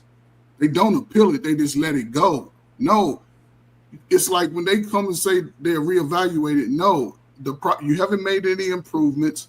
You haven't done anything major. And you can file everything that you put into your home on your taxes. You can do those things. People just have to be better informed when it comes to the property. And over time, as you pay your note, your equity builds. So in 10, 15, and this is why the 5-year catch, that's the 5-year catch. Because most people, when we get the house, we flexing now. We want the new car. We want everything that's going to take us out of our budget. So when those hard times hit, and most of us want to do it by ourselves, I want a house by myself. So when I get it by myself, I'm thinking about just having it, but I ain't thinking about the cost of things and repairs. And for me, a man should be able to be repairing his own home. Yeah. Not major shit, but you should be able to get up on your roof. You should be able to go up in your attic, get the fucking rats out of your basement. You should be able to put little pieces. That's just me. That's how I've always lived. When it comes to me, I've never had a problem buying a home. I never had a problem maintaining it, but I do follow the rules and laws that they're for. I go appeal shit. I'm writing and go appeal it. Then you get back, you be approved, and they don't raise your taxes, but they're going to do that every year. And that's just taxes. But the thing is, even if you got a yard, do you garden your yard? Or do you get somebody to cut your grass, or do you cut it yourself? Over time, it pays itself back. But again, if we keep doing it individually, I would think every man should get a house. You ain't got to get the brand new house. It might need a little work. But if you got some good buddies, hey man, I got some chicken and the grill going. We got some beers over here. I need y'all to help me put these signs up, these drywalls up, save the money. That's a skill that's invaluable. But again, I'm old school because I believe in doing that shit myself. That's not old school. That's stone school. That's foundation. There are some things that we really shouldn't label just on some old school shit. That's foundation. That's stone school. That's something that should be declared essential within our culture, for real. The father is the greatest default to young boys being able to have that type of mindset to build together. Without the father and the son relationship, everything we talk about is void because we ain't their father. But they got to know how to do it too, though, right? Like I've been in my kids' life all their life, but I couldn't teach them how to swing a fucking hammer. I didn't. But again, But see, Biggs, that's what I'm saying. It's also a time. Sometimes we got to learn with our children, and even if I don't know how to do it, I'll just try, and then I realize, oh, you can do it better. So I pay hurt, my wrist hurt, so go and knock that out for me. Give them the experience, and then over time it builds from there. See, we talk a lot, but sometimes you can just play like you don't know. You know what I'm saying? And hell, they'll pick it up because they want to impress. But yeah, I think. What's your question, again, I think the bigger point is that if you already said we need to do it together. I don't know what that looks like if we're not doing the marriage thing. I guess it looks like how I see a lot of these Mexicans living together and shit. Guys, 3-4 guys living together, living alone, all working and sharing bills, working at the same place, essentially, I assume. I don't think we're going to do that. Like we've been here too long. We are inbred into this Western American rich-minded fabric. We think that we believe our life. I'm gonna say we because I'm included in this too. We believe it's either poor or rich. Ain't no in between, right? Like I want to be rich or I'm just gonna be poor, right? And so to me, I don't see, to be honest, I just don't see a fix. Again, even if whatever you came up with, I think historically we've been shown that it's not our place in this country to get to that point. That's why I hate when people say, when are we gonna catch up to white people? You mean the people that outnumber us by 5? They outnumber us by 5. Like no matter what your plan is, we can't catch up to them. If they are the goal measure, that's already the issue. They shouldn't. The only way that they should be a factor is if they're in your way. And if they're in your way, then you make the acknowledgement that, all right, they're in the way, they need to be either neutralized or move the fuck out of the way. Other than that, your goal should be to reach a thriving state. That should be your goal. Now, we already know America ain't cool with that. We know white people ain't cool with that. We know this government is not cool with thriving black communities. No matter how y'all might want to feel and embrace this whole ass country, it does not want to see your community in a thriving state. And you have to acknowledge that, whether you love it or not. Absolutely. So what are you saying people need to do it individually then? Individually? No, yeah. You can't. No, you can't do it individually because the other people ain't here as an individual. Look, we should be the easiest monolith to ever form an aggregate. Right? The easiest monolith based off of just the fact of how anti-black this society is. And it shows us there shouldn't be no ifs, ands, or maybes about what could potentially befall any other sister or brother who share the skin color. This is why we have the issues that we have with the so-called, diasporan folk who also might share the skin color, but it's like, oh, you can't empathize to a degree just because of this alone. No, their tribalism is way too strong for them. Everybody else's tribalism is way too strong for them to have that objective empathy for us that we would have in another people's land if we were to be able to hit baller status, political influence, or whatever, right? And see their have-nots being systematically fucked with. There's no way that we wouldn't have the reflexive empathy and be able to gather that understanding. But with us, people who share the very same skin color, maybe even darker than us, right, and all that, they ain't got nothing to do with me. So the thing is, it's not us that's in the wrong, or it's not them that's in the wrong. Everybody else is tribing up like that. That is what you encounter from all Asians, Africans, Arabs, you know what I'm saying, Americans, whether they're indigenously here or not, and whoever else that there could be. That is what you are encountering. We are the only one who ain't tribed up. The entirety of the world is. Even these pilgrims is under whiteness, right? Even though it's a social construct, they're tribed up under that shit. That's not true. They're divided. Now let me say this real quick. I agree, and Scam, I'll let you ask you a question right after this. I agree with Beans. You know how Beans was breaking down? Every time I get to a certain point, I get my ass slapped down. I agree with you. Black people own the most land in the world, in America, in American history. Beans, I don't know if you was listening. 19 million acres of farmland. They said it here. It's the highest point at Black people land ownership in United States history. Now we own less than 1%. Knocked down. Tulsa, 5 churches, 2 movie theaters, bowling alley, clothing stores, burned down, knocked down. Oscarville, Georgia, flooded. Central Park, taken, made a park, kick them out. No matter what. The Devil's Bowl, Mississippi. You kill those people after they were freed, buried them. And now the white man bought the land, and all the bodies that's under the land through the roots, it grows some of the most juiciest and beautiful peaches ever. And the white folks own it. They just sell the peaches. And no matter what we've done, history has shown, when we step up the ladder, as soon as we get to the roof, there's a steel-toe boot kicking your ass in the face, knocking your ass right back down to the ground. So when people say, pull yourself up by the bootstraps. Go ahead. And by the time you get up there, they're gonna kick. Let me tell you something. I'm gonna share some with y'all. I wish I could have just screenshot and put it on the screen, but I'll tell you. I reached out to a guy. I'm buying a trailer. It's a trailer on my bike. And I reached out to a guy, and he said the price of the trailer, and he said, or best offer. So I gave him an offer. This spite motherfucker gonna message me back and say, I'm gonna read it to you. He messaged me back and said these words to me. And this further lets me know what I'm saying is true. Let me get to this message because I need y'all to hear what this son of a bitch said to me.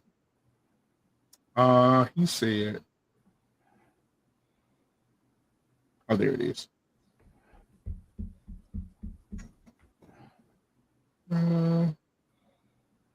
Okay. So I gave him the price of the trailer, and I gave him a price. He said, boy, what the fuck? He said, you cheap ass motherfucking nigga. Juneteenth over. Get back to the field and work. That's what he texted me. I said to him, there's no reason for you to be rude over the phone. With that much power and strength, you should definitely do it to my face at a meeting area. Oh, yes. Let's. Shall we? He blocked me after today. That. He blocked me. Stand for something or fall for anything. My thing is this. I am not going to be, when the shit hit the fan, like lost. Well, you fired me up at the beginning of the show. When the shit hit the fan, I tell them hoes at work. Listen, I'm about to be raw and unfiltered. I tell them hoes at work. It's a dude up there. He just be in their face. He just be listening to him, simp motherfucker. Oh yeah, I think you can, and I believe, and I think you should. And I be looking at him like, you simp bitch nigga. But I told them. They say, yeah, ain't no man like him. That's a good man right there because he likes to listen. I say, yeah, okay. I say, but if that alarm go off in this building, and they say there's a threat on this floor, I guarantee you bitches ain't gonna be behind him. You're gonna be looking for a man to get you up out of here. Find a big black man. I like the white bitches tell their kids. I'm gonna leave them. Anyway, I just feel like when the shit hit the fan, it's gonna have to be men that step up and say no more. And you're gonna have to stand up and stand in the face. You're gonna have to speak truth to power. And when power get out of line, you just gotta do. Look at January the 6th. Them white folks saying, "Oh, okay, what? Oh, we go okay." And the white folks tore that fucking building up. How do you think black people measure that, though? That's all. I always wonder. How do you think black people measures that? Do y'all just do y'all measure it as something that that's just white people, or do you understand that? Look, that is what white is being permitted to mean. Right? Because let me tell you something. When I go to these gun shows, because I'm a gun, I love guns. I got them everywhere. When I go to these gun shows, and I'm standing in line to go in the gun show, because them lines be long. You don't see no black people hardly. Probably speck here, speck there. Pilgrims. But them white men, they got their 10-year-old sons standing in line waiting to get bullets for their gun, or they buying them a gun. Or they got the damn semi-automatics. They got the AK-47s. They got the fucking AR-15s. They got the 938. They got 380s. They buying them for their kids. And they out there at the gun range with their 10-year-old, and your 10-year-old popping her pussy on the hood of a car to a music video. But that's also their culture. The thing is, their children if shit hit the fan, we don't even have enough niggas to stand up. But if black people think shit is sweet in America, if black people think shit is sweet in America to the point to where the American dream is something that's palatable to them, no matter how the hell these greed-feeding ass devils present it to them, then what? That's why I say you don't hate the player, play the game. If you a black man in America and you didn't got no gun in your house, what the fuck is your purpose? I don't. If you don't have no type of protection in your house, if you don't care, man, listen, I carry everywhere I go except my job, and it's either in my truck or it's in my bike. But if you a grown ass man and you don't have no protection for yourself, and you think everything just gonna be, you're just gonna walk around and nobody has no vendetta against you, nobody wants to do anything to you, you're crazy. How much are they not supposed to believe in the illusion? How much? Well, I don't believe in that. Go You know, ahead, I Scam. want You to got a answer question? Bean's question Yeah, before I got y'all a get question for started. you, man. Before you get started, Scam, because I see you got agreeing, so that question ain't won't be about shit. No way. Beans, I'm gonna answer your question earlier. As a matter of fact, Now, I'll ask you instead. no. I'm You gonna can show you answer how I it. do. I can show you better. I can tell you. Matter of fact, I'm gonna show you better than I can tell you. Now, Beans, I'm gonna answer your question earlier. Now, you said, how can you do it by yourself, right? Well, here's the thing. What is something that you do every single day? You eat, right? Mm-hmm. Okay. Now, here's the thing. What you can do is you can actually start to learn how to garden for yourself. It could be something as small as cucumbers or something that grows quickly, right? Grow that, freeze it, save for something else, learn how to grow something else. You know what I mean? And then over time, even if you don't have land or something like that, you have grow bags, stuff like that. The internet is full of education. Learn how to grow different things for yourself, because that's what we used to do. One way you can save a lot of money is not spend it with somebody else. You don't have to. And what you do is once you grow enough food, you have enough to sustain yourself. And then you can use the money that you would have spent with somebody else on something else that you want to do. That's how you can start out doing small stuff like that on your own. And you don't have to worry about a whole lot of other people, horning in on this, that, and the other. You see what I'm saying? So I wanted to make sure I get that out to you because we only have so many minutes left for the show. And I didn't want it to get bogged down by clownery. So I wanted to answer your question. No, I mean maybe I misspoke, but my thing is that you can't do it on your own. My thing is that everybody can't do it, whether that's on your own or together. Right. Right. Like I told a story earlier, BMU. I heard about this story in Florida where these girls were driving in a car with 3 babies and crashed into a truck. They say that the SVU they were in exploded on contact, and all 6 of them gone just like that. Right.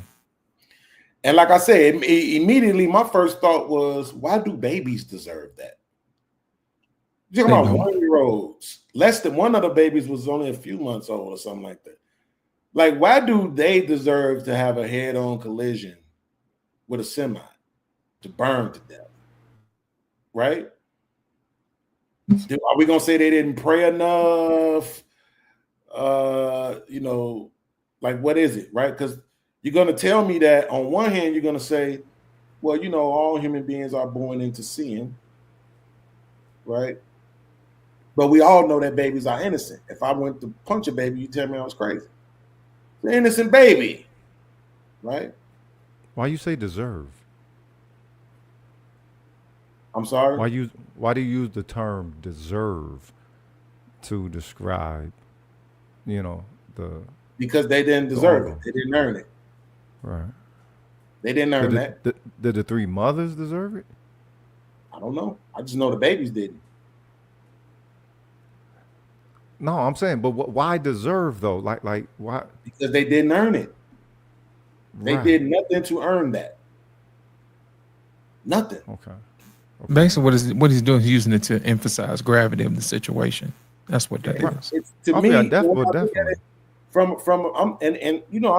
Listen, I'm not a religious person, but I feel that spiritual void. I talked about that when y'all had the guys on here, the Israelites.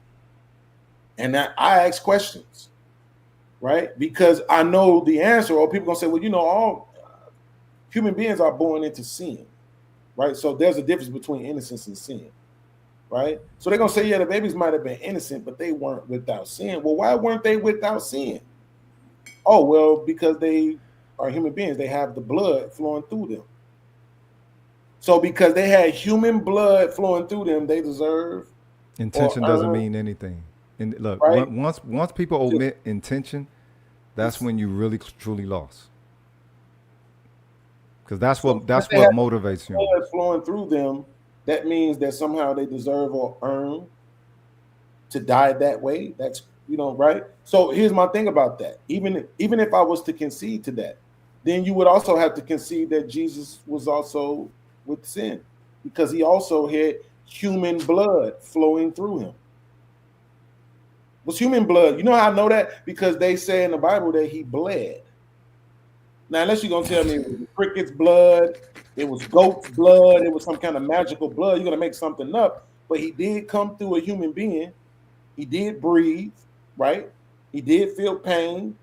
So that was human's blood, the human blood of a sinful person inside of him. So he had to have been with sin too. That's only Right? if you view that framework of that paradigm, that paradigm as the framework of reality. That's more. That's more an exclusive view and an exclusive point. So who up here you think shares that point? I'm just trying to make my own. I don't know why you keep interrupting. No, I'm trying to. Okay, so I'm trying to figure out the relevancy of bringing that up when the whole point is past historical traumas. No, And the how point and is how it, this. yeah. The point is this: is that not everybody makes it, and it doesn't matter what you believe. It doesn't matter how hard you try. You could believe in Jesus. You could believe in Allah. You could believe in Buddha, Judaism. It doesn't matter. You could be a 4-month-old baby, and you can go head first into a fucking semi truck. It don't matter. If that can happen to a fucking baby, why are we running around this bitch pretending like everybody got a fair chance? Well, Beans, here's the thing, man. The rain falls on the just and the unjust. Does it though? It really does. Sometimes bad stuff happen to good people, and sometimes good things happen to bad people. Bad people. You know, ain't no we can do about that. What you can do is what's in your hands. What you can do, and that's the it. Point. Yeah. Right. See, that was sarcastic me saying, does it though? Yeah, But I know. don't miss the point. Well, go ahead. The point is that because I was trying to get you to realize, I'm not saying that an individual can't be successful. I live in a world with LeBron James. Right? I live in a world with Michael Jordan. His daddy was 4'1", his mama was 3'2", and somehow he's 6'6". Right? So I live in a world with these people. I understand that on an individual basis, you can make it. But even with that being an option, it doesn't mean everybody has a fair chance. Do you believe in destiny? Because I'm starting to. I am at that point where I'm saying, yo, it's some people who ain't gonna make it. And it don't matter how hard they try. It just is what it is. And what does making it look like by the standards of the society that you in? You mean being a success within the standards of the society that you in? I'm telling you what it is. Whatever it is, they deem it. Whatever it is they're trying to accomplish, they won't do it. And let's say that they're social conditioned by the very social environment that they're in to not you know what I'm saying, to not even be able to achieve the full extent of their potential. This is why you don't. We all can see. No, we all can't see that because you got some people that be dismissive because you have some people who can be highly dismissive to the systematic factors that detrimentally affect everybody and still tell you, pull up your bootstraps. Don't worry about the past. Don't worry about the history, or you're complaining or something like that. But that person is gone. So I'm saying we all here right now. We all can see to your point about the social impact. Right? We're not. I'm not talking just about this panel. What you talking? I'm not just talking about the panel. We're talking society in general. That point 100 times. I'm just saying, like we get it that we all are acknowledging that shit has an impact on it. But I'm saying whether it's the social, whether it's religious, spiritual, whether it's demonic, whether it's I don't know, bro, a card trick. I don't care what it is. All I'm saying is that not everybody makes it. And when I say make it, I mean whatever that looks like to that individual. Bro, you know what would have been great for me? $4,000 a month. $4,000 a month would be, I would be on here acting like I'm Anton Daniels from AntonDaniels.com. Yeah, .com. Oh, that's funny. You wouldn't be able to tell me shit. I'm making $4,000 a month. I can't get to that. 1,200 videos with hours and hours and hours and hours. I put more work into this shit than I ever did any job. And it don't matter if I do pre-records, shorts, lives. Don't matter. It don't matter if I'm talking about bitches, drugs, politics. It don't matter. It don't matter if I'm on here dressed up nice or if I'm looking horrible. It don't matter if my videos is in 4K or if the bitch is in 360p. It don't matter. You could be shadow banned. Something, even if that's the case. Thank you for saying it out loud, but even if that's the case, that's my point. No matter how hard I work, I can't get past the shadow ban. No matter how hard some people work, they won't get past those social constructs that you're talking about. No matter how hard some people pray, they ain't gonna get past God's destiny for them. It just is what it is. So I'm only saying that because I want to. No. I wasn't saying people can't make it individually because I know too many people that have. I'm just saying not everybody can do it, even on an individual basis. And I shouldn't even say not everybody. I'm saying I don't think the majority of people do. My problem being is that when we talk about economics, they make it seem like, well, the average income in America is that because people are lazy. Really? Wait, 40 hours a week is lazy? Are you insane? Do you understand how much time of your life 40 hours a week is? That's a lot of your life. It's more like 60, but you gotta take the time to get there and get home. It's more like 60 hours. Right. 20 hours of a 24-hour day you spend. Yeah. We got 4 minutes, y'all. Beans, we'll talk about it after the show, man. Yeah, we'll talk about it. Yeah, I'm pretty sure there's some things we can talk about. But yeah, guys, we want to get him in and Trey first. Y'all got 30 seconds, man. Wrap this thing up. Yeah, this is good, man. I've said enough. No, it was a good conversation. But yeah, it's a good conversation. That's all I got to say. So pass it on. Yeah. Appreciate it. Trey first. I'm just glad that I'm old. Man. Listen, I'll never tell a brother under my tutelage to ever give up. And there ain't no reason for me to even being a coach if I'm saying, well, we've been oppressed. But no, never give up. You ain't got to that space, keep fighting. You got to keep fighting. Other than that, shit, get out the way. That's all I can say. Rogish. All right, look, when it comes to the unfinished historical business, a lot of that's going to be trauma. It's going to have trauma behind it. Right. Black people, they identify themselves and where they fit in ancestrally, if you will, or even in contemporary times in their history, in their own individualism. But the thing is, we do understand that this happened to us as a people, right? So when homie got on here, you get out here out of pocket. I might call him coon a couple of times, right? The thing is, I don't really think nobody really can be coons, because we haven't established culturally what it means to be black and what it's supposed to mean to belong to being black. And this is why we're supposed to have that type of perspective, at least develop from a foundation up. All right, man. I appreciate y'all, man. We're going to kick it in the back so y'all can stay logged in. And we'll have a conversation in the back, man. Continue the conversation. But guys, we appreciate y'all for coming in for another episode of Flipping Tables, man. And we look forward to having another great conversation on next week, man. And we look forward to seeing you guys. Stay tuned for the rest of the week, for the rest of the shows. I know Lost in Translation going to cook again on Thursday. And we'll see y'all then, man. We out. Peace.